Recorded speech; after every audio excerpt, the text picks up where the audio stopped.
你今日嚟緊就學下木人樁啦。咁個木人樁你見有3個手嘅，其實代表我哋3隻手。呢一個咧就係我哋上手啦，呢個就下手啦。咁如果我哋平時練個木人樁咧，初學嚟講咧就可以打幾下先啦。我哋可以試下練呢個啊。嗱，呢個就係叫拍打，拍打，攞試一打。如果做得好嘅話，就可以一齊打拍打一齊。咁呢個叫做內門拍打啦。咁你可以睇下做唔做到？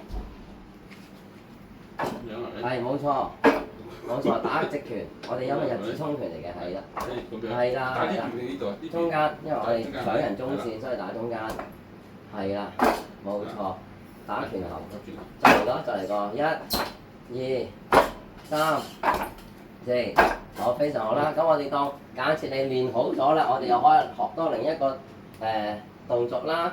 咁頭先係學咗呢個內門攤打啦，我哋而家試下外門攤打。外門攤打咧就係木人樁嘅外邊就叫做外門啦。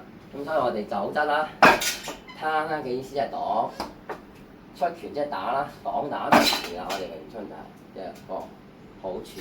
嗱，跟住走質呢邊係攤打啦，好啦，我再做多次啊，擺翻隻手喺中間，攤打出去1次。好，擺翻中間，攤打出去2次，你可以試下。好。